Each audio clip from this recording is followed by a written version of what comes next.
afternoon. Coach Brian, congratulations on another big win. How are we doing today? We're doing fantastic. It's sunshine and beautiful skies in Hoover today. Yep, you're right. Holy cow. Good thing you guys didn't have to play today. So 8-0 yesterday against the Maslin team, Brian, who had a crazy up and down year. They strung against some wins. They strung a lot of losses together. They seem to be finding themselves a little bit, and you guys just kind of, you kind of wore them down once you went through the third, fourth, fifth, and sixth innings. Tell us about that win yesterday. Well, it was a great win. Anytime you win a district title, it's a great win, right? Mm-hmm. But, you hate to beat another county school at this time of year. Mm-hmm. But it was a great win. We did not know what to expect. We really did not. After coming off a 12-inning district semifinal game where, we basically had 3 hits. And it was a 1-0 win in the bottom of the 12th inning on a passed ball. Yeah. And, you have those moments in baseball. And, the objective was, and I challenged the guys, I'm going to challenge you just to everybody in the lineup, be obsessed on getting to first base. Mm-hmm. Just give me base runners and we can create some chaos and do what we do best.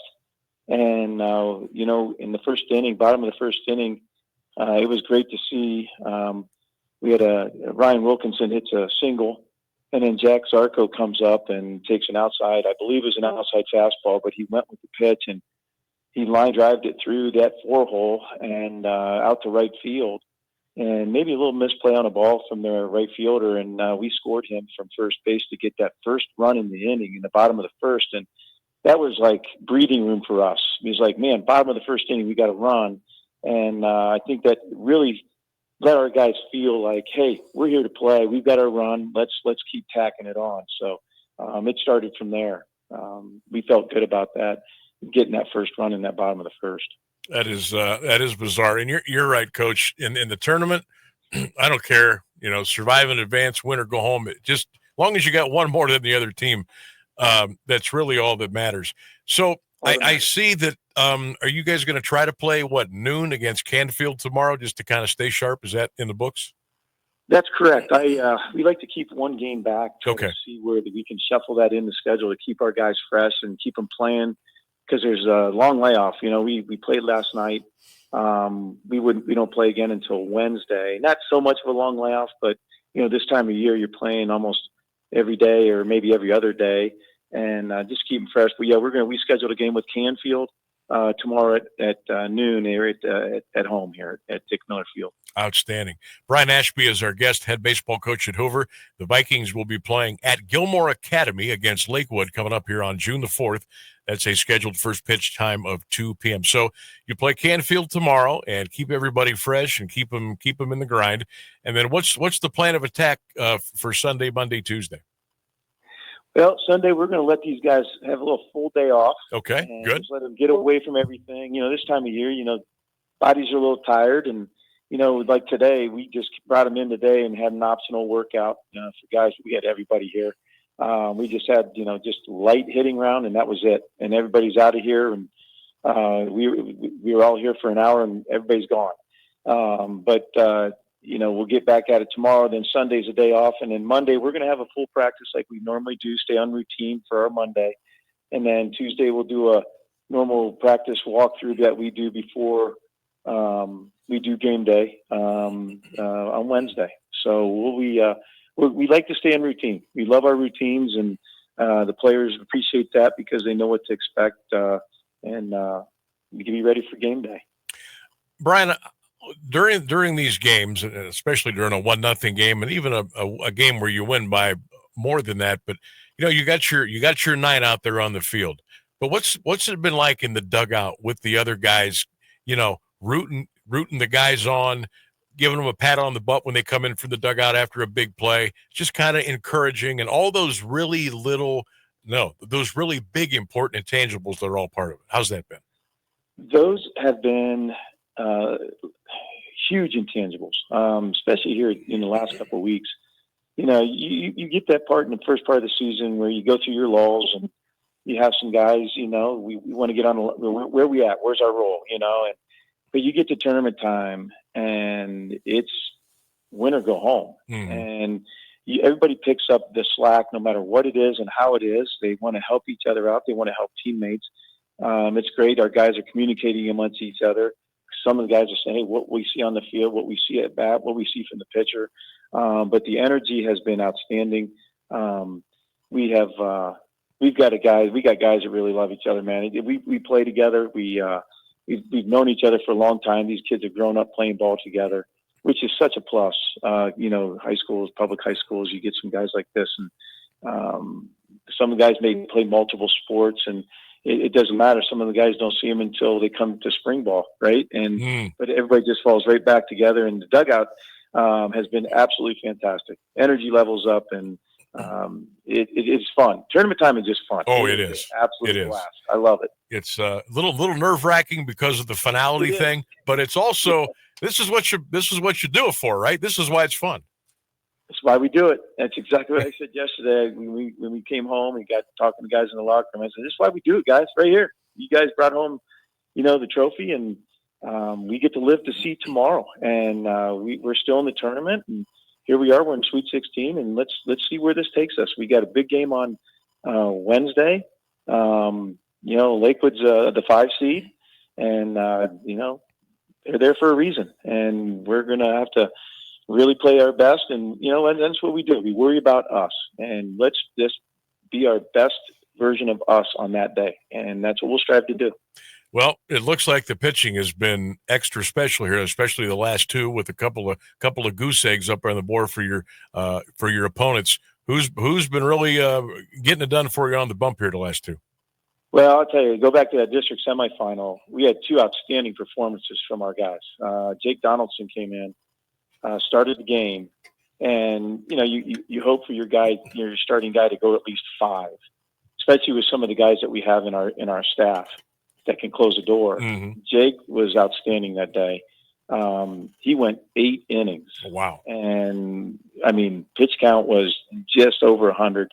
So, he was strong, looked fantastic, made pitches, held them, they were just, hold them at bay at the plate. And, cause that's a big pickup. And then you have a guy like Jack Andes that comes in, who is our closer. He has been our closer, and a lot of guys in the area know, and it's been said, you got to have a lead if you get to the 4th, 5th inning on Hoover, or the game is over, because they're bringing Andes. And he has done a fantastic job. He came in, he threw 4 innings that night, struck out 9 and didn't walk a batter, and gave up 1 slap hit to right field.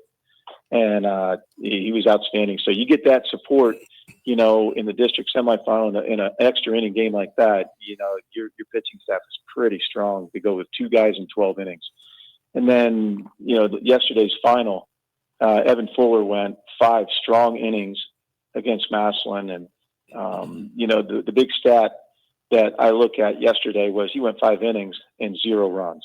And then you bring in a sophomore that has just really come on for us this entire year, Roman Geiselman. And the stat for him was, it's amazing. He threw 11 pitches yesterday. 10 of them were for strikes. And you just fill the zone up. And, with 2 innings pitched, another big stat for him, 0 runs. So when you're able to pitch and have guys fill the zone up and not let any runs cross, you're going to be in a good position. Yeah, you like your chances there. Brian Ashby is our coach. Yeah, he's our coach. He's also the head coach of the Hoover baseball team. The Vikings are still rolling. Again, put this on your calendar now. June the 4th, 2:00 at Gilmore Academy. They'll take on Lakewood Regional. And I'll tell you what, once you get there, Coach, everybody's good. Everybody's fired up. But you also start to think of that quote, why not us? Is that how you guys are feeling right about now? We are. We say, hey, look, and we said it yesterday. Anything can happen now, guys. Anything can happen. And as long as we just stick to our game and play to the best of our abilities. And, hey, there's going to be failures in the game. It's just how you overcome those. And we just can't rely on, can't fall back on, oh, gosh, get in our own heads and decide, oh my gosh, we can't do this. No, we've got to move forward. Last pitch, next pitch, last play, next play. We got to move on. And we look forward to it. It's just tournament time. That's what makes it so doggone special. Again, Hoover winning yesterday 8-0. They got Lakewood coming up here on June the 4th up at Gilmore Academy. First pitch scheduled for 2 p.m. All right, Coach, before we let you go, the last time we had you on, it was a 3-question Thursday. Now, Fridays are fill-in-the-blank Fridays, so there's only one here for you, but I'm very anxious to get your answer here. And all you have to do is fill in the blank. Here it is. At any level, your all-time favorite sports memory is blank. Oh, wow. You can pick anything you want, high school, college, pro, Olympics, whatever you want.